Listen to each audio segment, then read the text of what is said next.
Fala galera do Me Conte, mais uma vez aqui uma entrevista especial para mim. Hoje eu estou muito honrado, muito feliz, porque tem uma pessoa aqui que tem uma agenda difícil pra caramba. Ela abriu a agenda pra gente, veio aqui, vai contar um pouco, vai contar bastante da história dela.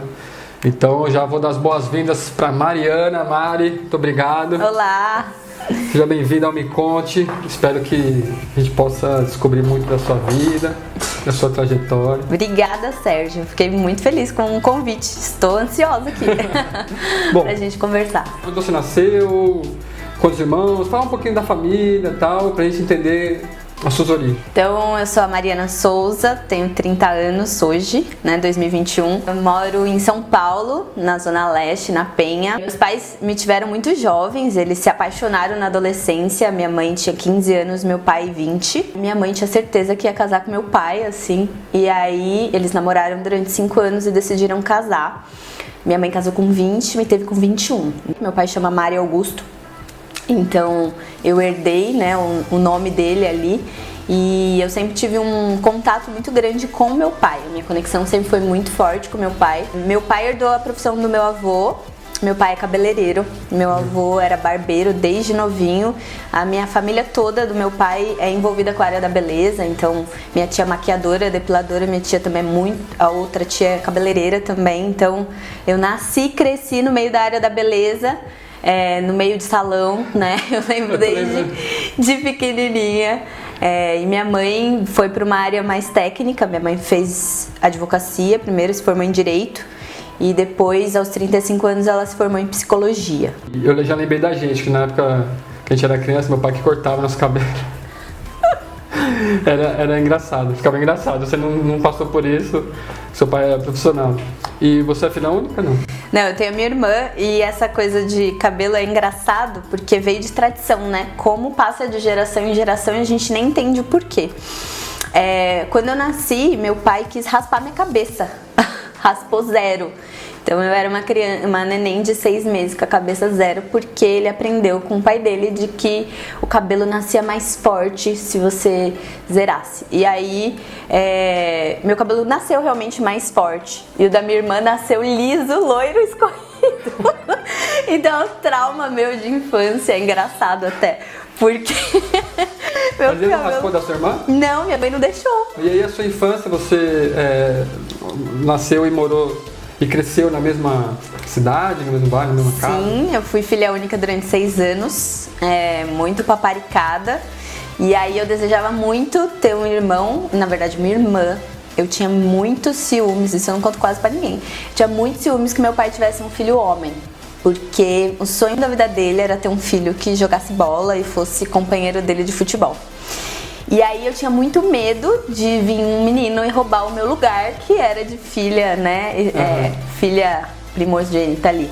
E aí, quando a minha mãe ficou grávida, eu tinha certeza que era uma menina. Certeza absoluta. E todo mundo queria um menino. Tanto que se meu pai tivesse um filho, seria o nome Vitor Henrique. Já tinha até o nome do neném.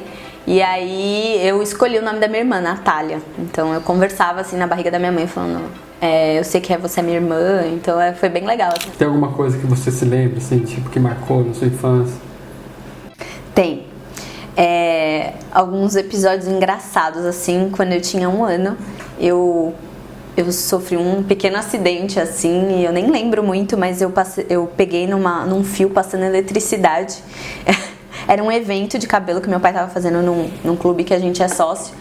E minha mãe me deixou engatinhando, eu peguei num fio passando eletricidade e eu tenho uma marca na minha mão de queimadura. Então eu cresci com essa marca, que é a minha mão do choque. Mas você não lembra muito? Não lembro. Eu só lembro que eu olhava a mão e eu perguntava o que acontecia. Eu fui uma criança muito feliz. Eu brinquei muito de muitas coisas. Eu lembro eu pulando corda, eu andando de patins, de patinete, de bicicleta, eu jogando bola, eu jogando baralho, eu jogando super trunfo, eu fazendo tazo, tudo que tinha de brincadeira Kinder Ovo. Eu lembro que eu fazia coleção de muitas coisas, assim. Você brincava na rua, com Na os rua. amigos? Tinha primos também, não? Tinha os primos. A da família do meu pai foram muitos primos juntos, assim. Então eu era mais velha junto com meu outro primo e ao todo são 6. Então a gente brincava muito, assim, de subir no telhado, de pular corda, de brincar na rua, amarelinha, eu pulava muito amarelinha. Então quando eu lembro da minha infância, eu lembro muito feliz. Meu pai me ensinou eu a nadar, assim, sabe? Desde novinha, nunca tive medo de água.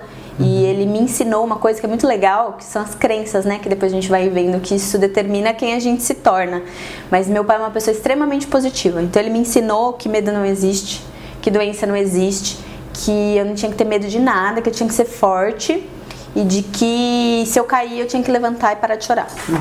E eu lembro, tipo, que eu não tinha medo, eu subia nas coisas, assim, e era bem legal, assim. Eu lembro que isso marcou bastante para ser quem eu sou hoje. Toda vez que eu vou enfrentar alguma situação, alguma coisa, eu lembro, assim, das coisas que ele me ensinou. E aí, você estudou escola pública, particular? Até a 7ª série eu fui filhinha de papai, assim, bem patricinha. Eu estudei na melhor escola do bairro. E isso era ruim pra mim, porque eu vivia uma realidade que às vezes não era minha, né? Porque minha família, assim, não tinha tanta condição financeira e eu queria tudo que as crianças tinham, né? Então, tênis da moda, roupa da moda, eu cobrava muito meus pais. E aí aconteceu uma coisa que, assim, foi determinante pra mudar totalmente a minha vida. Eu me inscrevi por acaso num curso técnico numa escola bem famosa aqui em São Paulo. Como que se inscreve por acaso? Universo. Hoje eu sei que é o universo me direcionando, mas meu pai atendeu um cliente e esse cliente tinha um filho que estudava junto comigo e falou assim: olha, meu filho está prestando hoje, termina a inscrição de um colégio técnico para o meu filho ser concursado nessa escola, por que você não inscreve sua filha? E eu lembro dele me ligando e falando: vamos fazer hoje a sua inscrição, entra no site e você vai prestar a prova, quem sabe você passa. Mas era federal, era estadual? É o Liceu de Artes e Ofícios, ela é uma faculdade particular, mas ela é paga, né, pelas indústrias, então ela é gratuita, são cursos gratuitos de profissionalização. E eu lembro da cena, como eu escolhi o curso. Eu lembro que tinham 5 cursos diferentes, a minha mãe foi comigo na escola, eu tinha 13 para 14 anos, e ela ficou me explicando o que era cada curso e foi por eliminatória. E minha família é muito envolvida com obras, né? Meu avô sempre trabalhou com construção e ela falou assim: olha, por que você não faz edificações? É uma coisa que o vô trabalha, de obra, de construir, e você vai criar coisas, você vai trabalhar em grandes construções, é uma carreira que talvez você goste. Eu falei: então eu quero essa. Só que era um curso que só tinha 20 vagas. Todos os cursos tinham 40, esse tinha 20. E eram 3.000 inscritos. E eu não estudei nada. Eu simplesmente usei, né, a sorte e eu era muito dedicada. Então eu fiquei até o último minuto da aula, da prova, fazendo e revisando tudo. E eu passei em 12º lugar. Nossa! Das 20 vagas que tinham. E aí foi uma festa muito grande, porque meu pai ficou 3 anos sem pagar a escola particular. Ele fez a promessa que ele ia me dar um monte de coisas. Mas mais do que isso, ali eu parei de ser criança e me tornei adulta. Porque eu tinha 18 matérias. Nossa! Eu comecei a pegar metrôzão 6 horas da manhã, passava o dia inteiro na escola e voltava 6 horas da tarde no horário de pico. Eu comecei a lidar com pessoas na escola, como era uma faculdade concursada, com pessoas que não tinham dinheiro para comer, com amigos meus que às vezes não iam para a escola porque não tinham dinheiro para o ônibus. E aí foi assim um choque de realidade muito grande, que eu falei: eu tô vendo o que é a vida de verdade, o que é a realidade de verdade. Meu pai me dava dinheiro pra comer todo dia, meu pai me dava o celular que eu queria, porque eu estudava de graça. Já tinha celular então nessa época? Já tinha, e uns bons ainda, porque eu estudava de graça, eu fazia uma chantagem ali, né? E aí foram longos anos, assim, foram 3 anos tendo 18 matérias todos os dias. E então eu amadureci muito rápido. Você nunca ficou de recuperação? Eu tive muita dificuldade, porque apesar de eu querer uma escola, uma área, né, exatas, eu tinha muita dificuldade com cálculo. Então eu nunca fui inteligente para cálculo. Ninguém nem entende como eu quis fazer engenharia depois. Mas eu sempre fui muito dedicada. Então o que os alunos demoravam às vezes uma tarde para estudar, eu tinha que estudar 3. E aí o 10 de um aluno, um 8 de um aluno, o meu 5 era aquele 8. Então eu comemorava cada pequena vitória. E eu lembro que uma coisa que foi muito determinante também nessa época foi que eu ficava muito de recuperação. Eu nunca repeti, né? Mas eu ficava muito de recuperação em todas as matérias do técnico de exatas. E aí teve um professor meu que eu decidi que eu queria fazer FEI, que é uma faculdade muito difícil, né? E muito concursada. E não é difícil entrar, mas é muito mais difícil sair. E aí eu falei para um professor que eu queria fazer FEI. E ele virou para mim e falou assim: Mariana, você tem certeza? Você já fica de recuperação aqui, sabe? Vai para outra área, você é muito comunicativa, você é totalmente humana, você gosta de estudar, de ler. Você não vai conseguir a FEI. Aí eu olhei para ele e falei assim: você tá louco, né? Eu fiz assim, tipo, ali foi uma crença de eu me sentir desafiada e eu poderia ter, né, desistido do meu sonho por alguém que tinha muito poder ali, mas eu enfrentei e falei: agora eu vou provar pra ele que eu vou me formar na FEI e vou ser uma engenheira muito boa. Então foi, assim, eu tinha 17 anos, né? Uhum. Você acha que se não fosse ele, você teria ido do mesmo jeito? Eu teria ido, mas o desafio é melhor. Quando alguém fala eu duvido, sabe? Eu tenho um motivo a mais pra, como se eu quisesse mostrar que eu sou capaz, sabe? Uma coisa muito louca. E como é que foi a FEI? Foi um desafio, assim, porque era muito longe da minha casa, né? Eu fui estudar em São Bernardo, então eu tive muitos desafios e a minha grande diferença foi que eu comecei a estagiar já com um curso técnico. Então é uma faculdade particular muito cara, que tem muita gente rica, né? E eu já comecei a estagiar desde o primeiro semestre. Então, geralmente as pessoas têm um estágio, né? Fazem só a faculdade e começam o estágio no 4º ano. E eu desde o começo da faculdade. Então, assim, a minha realidade era muito diferente deles. A minha rotina era muito diferente porque eles tinham a tarde toda para estudar e eu só tinha madrugada e final de semana para estudar. Então foram 5 anos de muita resiliência. Eu fiquei, né, dos 5 anos eu só peguei 3 DPs, mas assim, eu ia pra P3 toda. E eram umas P3 assim que eu precisava de 8, sabe? Era uma coisa muito louca. E a minha crença, a minha fé, né? Era uma coisa muito louca, assim. Aí vem toda a parte de lei da atração, de poder do pensamento, que foi onde eu construí muito forte. Eu entrava na prova e falando assim: eu vou tirar 8, eu vou passar nessa matéria. E aí eu não sei que milagre que acontecia. Eu tirava. Você tinha vantagem de já ter a experiência de estar trabalhando, né? Mas no cálculo lá, né, na faculdade, não, sim, é totalmente teórico, não tem nada. Na minha cabeça eu simplesmente tinha que sair logo da faculdade, porque o que eu queria era trabalhar em obras. E eu sabia que eu não ia usar nada de cálculo, eu ia usar raciocínio lógico, eu ia usar a parte de gestão. E a fase da faculdade, sem falar da... Porque faculdade, acho que são duas áreas. Tem a área que você estuda e a área do bar. Uhum. Como que era você da faculdade na área bar? Balada? Então, teve um processo aí no meio. O meu primeiro namoro eu comecei com 14 anos, então eu estava no técnico, né?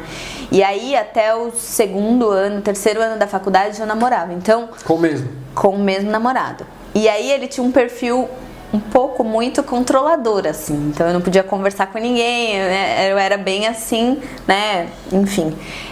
E aí eu não conversava muito com as pessoas, não me relacionava muito. Eu ia pra faculdade, entrava na aula, absorvia lá o que eu tinha que absorver, ia pro trabalho, não tinha muito... Quando eu saía com os casais e tal. Nessa época eu nem bebia, nada social, não gostava de beber. E aí eu terminei.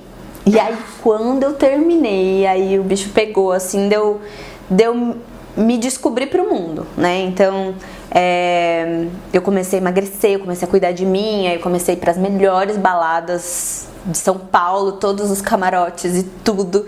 E aí eu fui ver, né, o que era ser adolescente, aí enchia meu carro de amigas e aí a gente viajava bastante. E aí eu comecei a frequentar um pouco das festas da faculdade e principalmente as viagens, né, as engenharias, as festas fechadas, porque a minha faculdade era semestre de manhã, semestre à tarde. Então, se eu estudava de manhã, eu trabalhava à tarde, eu não voltava à noite. Não tinha como eu voltar à noite para ir pro bar com o pessoal. Entendi. Eu só ia pro bar quando era semestre à tarde, que aí eu saía da faculdade. Mas foi uma época muito boa, dos 19 até os 25, assim, foi uma época onde eu aproveitei muito, né? E eu acho que as pessoas precisam passar por essa. O que essa mais dá fase. saudade dessa época? É dessa? É disso? Do que é? Dessa época de faculdade, nada. Nada. Eu queria me livrar logo. Eu queria ser adulta, eu queria ganhar meu primeiro salário, eu queria morar sozinha. Eu tinha um desespero para ter a minha independência financeira. Eu sabia que eu precisava me formar logo para ganhar o meu dinheiro, para eu poder conquistar minha liberdade, que era morar sozinha, que era meu único objetivo. Eu acordava e dormia todos os dias pensando que eu precisava ter minha vida. Você acha que liberdade tem a ver com dinheiro? Total. Na verdade, foi muito condicionado a isso, né, por conta da minha família. E aí teve um momento que eu decidi que eu queria encontrar uma empresa para fazer carreira. Só que eu tinha um grande sonho de trabalhar numa construtora, que era meu objetivo maior. E eu sabia que eu ia trabalhar lá, eu não sabia que eu ia ser estagiária de lá. Eu achei que eu ia precisar ter um currículo muito bom para entrar nessa empresa. E aí, pela lei da atração, eu consegui entrar nessa empresa como estagiária temporária no 4º ano da faculdade. E aí eu entrei para ficar 6 meses, fiquei 6 anos. Porque para mim sempre foi muito simples, que se você quiser crescer, é só você fazer o que a maioria não está disposta. Eu acredito em sorte. E eu acredito que se a gente tem uma pessoa que está disposta a ensinar a gente tem um caminho mais fácil. Então, meu primeiro estágio nessa empresa foi uma obra, um complexo no Morumbi chamado Rocha Verá. E aí depois eu fui para uma obra na ampliação do Sírio-Libanês, que é a minha obra xodó, assim. Então. E aí eu comecei a ter uma super responsabilidade. Então, eu comecei a me especializar em planejamento de obra. O que é o planejamento? Você tem que pensar em todas as etapas de obras antes dela sair do papel, por exemplo. Então eu sempre vivia um pouco antes, né, um pouco para frente daquilo. E aí era uma obra que tinha, sei lá, 75 fornecedores ao mesmo tempo, 3 torres diferentes, cada andar num período, e eu era a pessoa que guardava tudo, eu sabia o que estava acontecendo em cada andar. E aí teve uma época que eu era estagiária ainda, eu tocava reunião de obra, só eu de menina, né, uma menina, com vários homens, e eu falava, o que você tá fazendo? Você falou que ia fazer semana passada, você não fez. Não, eu fiz. Eu fui lá agora e não fez. Então, tipo, é muito engraçado. Eu já comecei a assumir muita responsabilidade. Então, quando eu me formei, eu já tava totalmente engajada numa atividade de engenheira. Então, hoje você tá na engenharia civil ainda? Não. Eu fiquei 6 anos, né, trabalhando como formada nessa empresa, os 6 anos. Rodei algumas obras. Peraí, você ficou 6 anos como formada, já depois de formar. Você se formou nova. Me formei com 21. Saí com... Você era mais nova da... Eu era.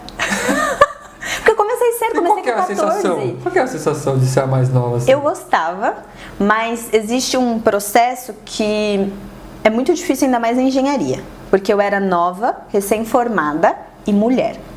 Então, existe ainda muito preconceito, né? Principalmente numa área que é totalmente masculina. Bom, então, hoje você falou que não está mais trabalhando com a engenharia. Com 24, eu comecei a ir pro auge da minha carreira, assim.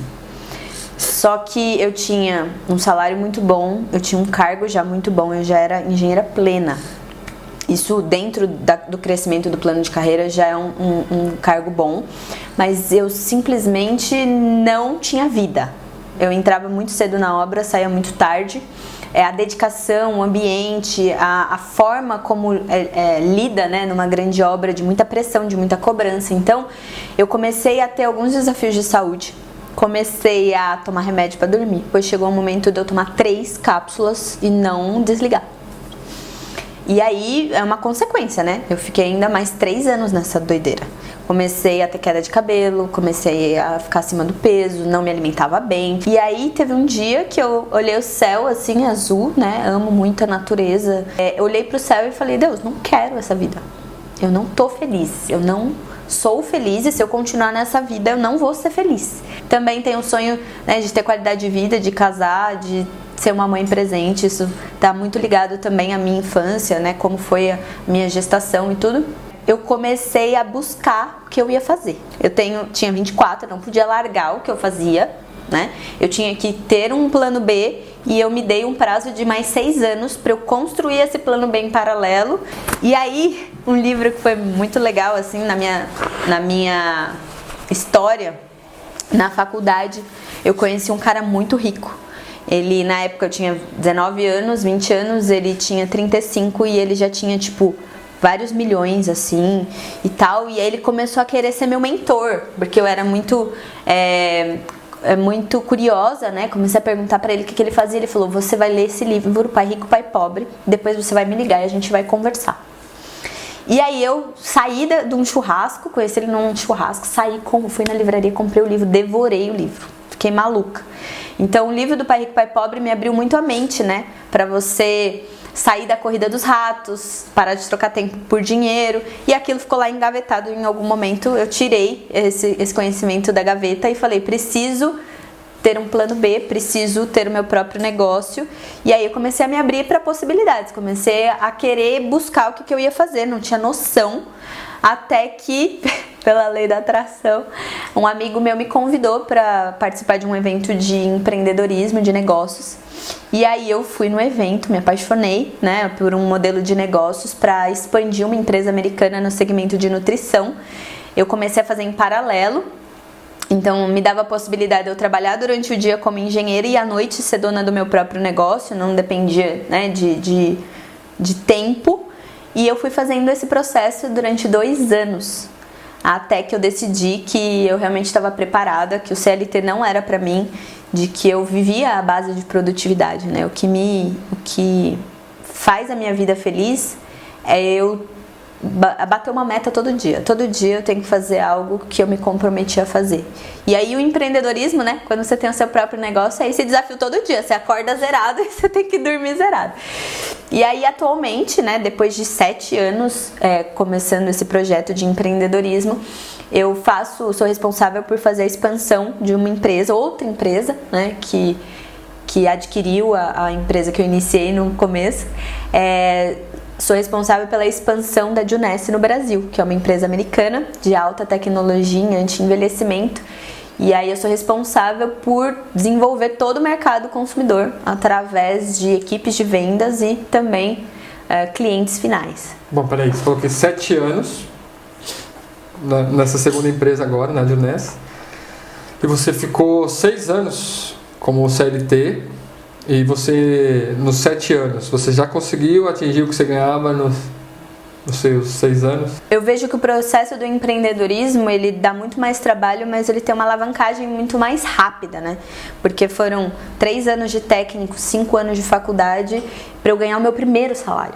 E ele é muito linear, né? Ele é fixo até um período que você recebe uma pequena promoção. E quando a gente trabalha com negócios, com empreendedorismo, é muito dinâmico. Então é tempo, dedicação, alavancagem, mas você no começo não começa a ganhar nada, mas daqui a pouco você começa a dar, né, tiros mais altos. E hoje praticamente eu ganho mais de 3 vezes do que eu ganhava no meu salário CLT, assim, né? É muito, né? É pouco ainda. Tá bom. É muito. Quando a gente fala, né, de um salário, de uma renda, né, normal, é muito, mas é bem pouco perto daquilo que eu tenho projeção de chegar e capacidade de chegar, né, e alavancagem. Então você acha que, por exemplo, você está há 7 anos, você acha que daqui 7 anos você está ganhando quantas vezes mais que hoje? Por exemplo, é 2 vezes mais? É 7 vezes mais? Qual que é a progressão geométrica disso? Das metas que eu tenho, elas são ambiciosas, assim, então é algumas vezes mais, mas é porque o modelo que eu trabalho é de escala, né, é de expansão, então é produtividade pura e não depende 100% do meu esforço, né, às vezes a gente está muito ligado a ganhar uma renda baseada no nosso esforço, então na forma do que eu trabalho, eu vou cada vez mais trabalhando, tendo que ter mais trabalho, menos trabalho braçal, mas muito mais alavancagem, né? Porque é construção do mercado. Então, quanto mais eu expando a rede... Quando você fala esse tipo de coisa, eu tenho certeza que muita gente que está assistindo não sabe o que é e vai fazer, mas peraí, eu também quero. Falando de empreendedorismo, de alavancagem, uma pessoa que está assistindo agora, ela fala assim, também quero, qual que é o modelo, o que eu preciso ter, o que eu preciso fazer e... O que a pessoa precisa? Por exemplo, eu quero, fazer? Eu acho que o primeiro é a gente buscar informação, né? A informação, ela vai libertar. Eu comecei pela leitura, então é o único caminho que eu sei direcionar, né? O livro do Pai Rico, Pai Pobre. Depois eu me conectei com um livro chamado Negócio do Século XXI, que valida esse modelo de negócios, que é como se você tivesse uma mini franquia individual atrelada a uma empresa que já tem uma estrutura, né? E você constrói o mercado consumidor. Então, esse modelo de negócio chama marketing de relacionamento, né? O marketing de rede. E você tem todo uma estrutura, um processo que você vai seguir esse processo. Se você tiver força de vontade, paciência, ser, né, ensinável a aprender todas as habilidades, você pode chegar na casa, né, de ganhar quantias muito altas de dinheiro. A empresa que eu represento hoje é a Junesse, não é da área de engenharia, né, trabalha com anti-envelhecimento e nutrição, que se você pensar no mercado consumidor, todo mundo quer ficar mais jovem, mais bonito, mais saudável, né? Hoje a tecnologia tá aí, hoje o Instagram tá aí para mostrar, né, toda a nossa vida, a nossa rotina. O brasileiro cada vez mais está buscando um apelo de saúde, de vida saudável. Então eu enxerguei, eu acho que a grande característica para eu estar onde eu estou e principalmente onde eu vou chegar é ter visão. Então, o empreendedor, ele consegue enxergar o que ninguém vê.